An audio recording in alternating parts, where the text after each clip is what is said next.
by to look at Fisher Flying Products. This has been a storied brand in the light aircraft space for many, many years. I'm Dan Johnson talking with Dave Hertner, who's going to fill me in on all things Fisher. Then we're going to talk about this pretty little 202 here, and then I am just in admiration of this engine package. You're going to touch on that too for me. Yeah, so thanks, tell Dan. me a little bit about Fisher generally first, Dave. Generally, Fisher, I took over the company about 3.5 years ago, and we went through a transition phase, and I'm happy to say that our customers have come back to us. We've got 8 kits on the board right now, and we've had a tremendous show. There's a lot Excellent. of people who are interested in the kits. We've, this show is going to be a real turning point for us. Beautiful. I'm glad to hear that. Now, Fisher, in my experience, meant a lot of different airplanes. Does it still? It still does. We still have the 14 different aircraft that we've always had, 5 biplanes, a number of 202 compliant aircraft, and a number of sport low wing and high wing. So yes, we're very much still offering this storied brand to our customer base. And one of the interesting things I found out long ago when I visited the folks up in North Dakota when they had it back when, was the full-sized plan concept. There are people that go, man, I don't know if I could build a wood airplane. Look at all those parts, but it's not that bad, is it? So tell me a little bit. That leads to the simplicity of the build.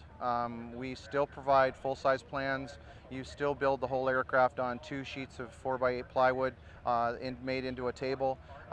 You build the ribs flat, all right on the plan, right? You want to go faster, you build 2 rib jigs. You build the fuselage sides flat on the table, and then you turn them up, and then with the formers as you go aft with the aircraft, it creates the shape. It's a very simple, very easy way to build an airplane. How many of these things are out there, all things Fisher, to the best of your knowledge? Well, when I took over the company, there were 3,000 to 3,500 names in our customer list. Over 34 years now, a lot of those people have fallen away and whatnot, and airplanes have changed hands, but I'm constantly running into hundreds of people here at the show who have either owned one or flown one or have been friends with somebody who's had one, so they're fairly ubiquitous across the United States and throughout the world, to be quite honest. Yeah, I know they've gone around the world. I've seen them in other countries, so I know that's a factual statement, but that's a lot of airplanes. Even if a bunch of those went away, you're still talking some number of thousands of airplanes flying. Absolutely. We have a lot of aircraft out in the field. And I know we stay away from pricing. You got too many prices anyway, but the point being that this is an inexpensive aircraft to get in and build and then operate. We use 2 rules of thumb. For our smaller aircraft, we say that we can have you flying in a brand new airplane with a brand new motor for less than the price of a Harley. And we can have well, you that could be fairly breathtaking these days. So less than a used Harley, maybe. Okay. And we can have you flying a brand new aircraft with a brand new engine for 2 seats for $40,000-$50,000. Yeah. And that's we've really worked almost hard. unheard of anymore. Yeah. Well, we've worked hard to anchor the low-end price point of the market, and that's doing us proud these days because there aren't that many of us that are in that market. Well, I'm happy for those people that can afford very expensive airplanes. It's cool that they can, and I like watching them fly, but Sure. Most people have a budget that's a lot more modest than that, and you've got a whole airplane company built on modest pricing. Well, we've got to offer it to everybody. Aviation should be available to everyone. Amen. I'm happy to hear you say that, Dave. So let's look at this is a 202, right? This is an FP202 Koala, yes. Okay, single seat, very simple construction. You can just look at it and kind of see that. And I want to touch on the engine, but first let's talk about this fits in.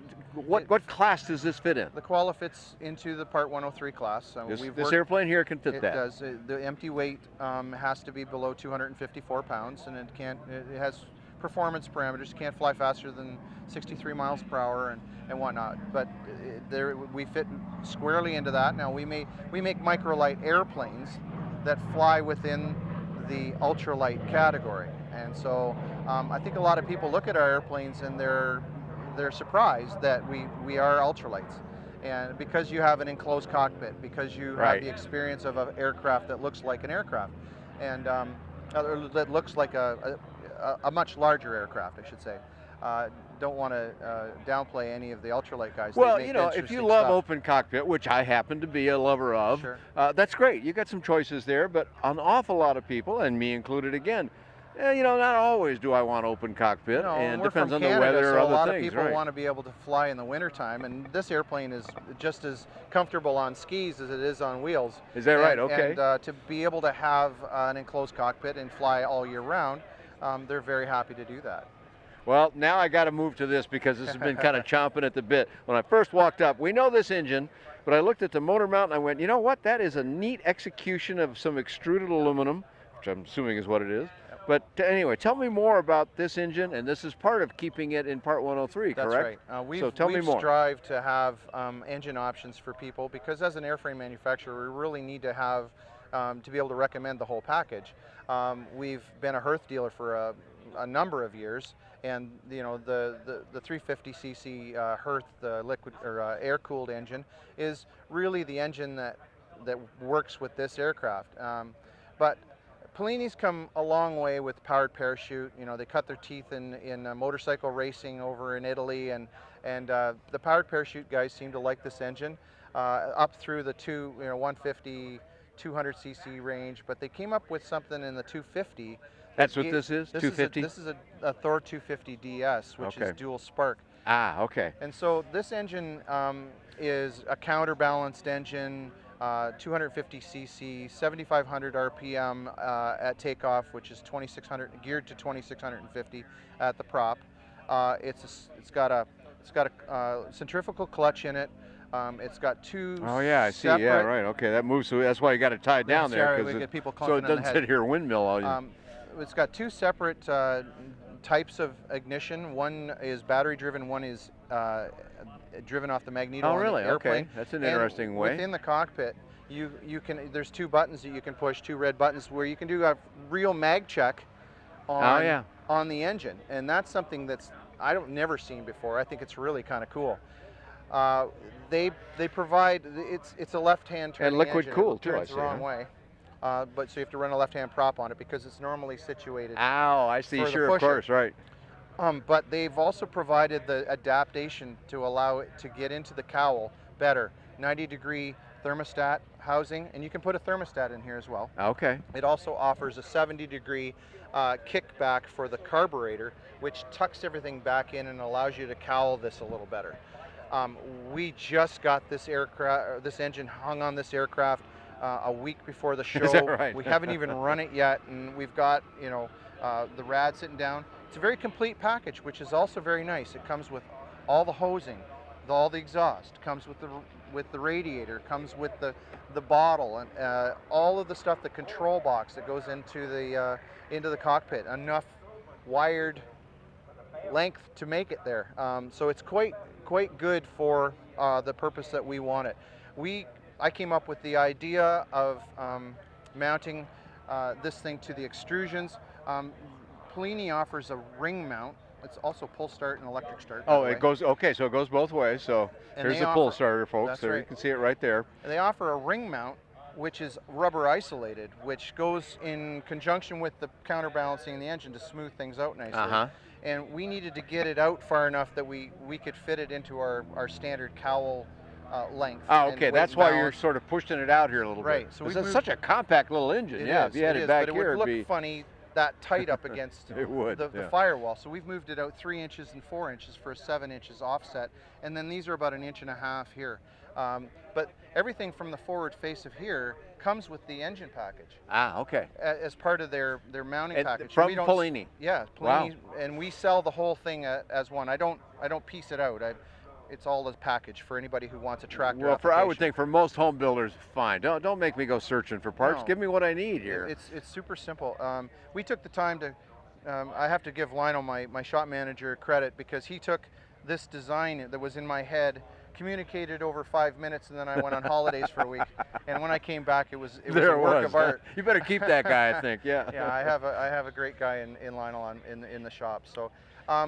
Again, liquid cooling, you don't have to step climb.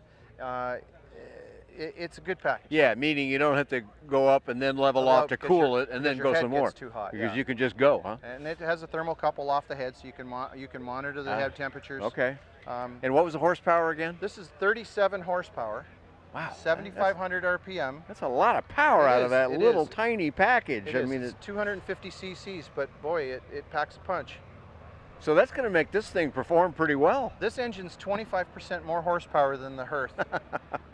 At less weight. Yes. I Equivalent. About the same. Okay. All right. Well, beautiful. So this is a Part 103 airplane, Yep. meaning no license, no registration, no medical. Please get some flight training. Yeah, of course, right. Nobody goes and flies without some training, but you don't have to have a license No. from FAA to do this airplane. Will you make it ready to fly, or do you do kit only? For the most part, we do kit only out of Ontario, where we're located. So I'm trying to keep it that way. But we do a buyer standard who and said, well, quick build. I don't have those skills, I don't feel confident, he can go hire anybody he wants. Sure. Because it's allowed under Part 103 to have it be fully built. So That's correct. he's got to pay for that, of course, but other than that, he can just have what he wants that Right. way. And we can provide a quick build kit that makes it just a major assembly then. Beautiful. All right. Well, a lot of information, but you've got so many aircraft that we can't begin to touch on all of them. There's a lot more beside this to have. If somebody wants more capability in some other way, you've got a range of choices for them. Where do we direct them on the web, Dave, so that they can find out this and contact you about it? We're located at www.fisherflyingalloneword.com. Okay, very simple. A name you've known for a long, long time. I have reporting on these aircraft on my website and lots of other affordable aviation on bydanjohnson.com. Thanks for joining Dave Hurtner and myself here at EAA AirVenture Oshkosh. Thanks, Dan.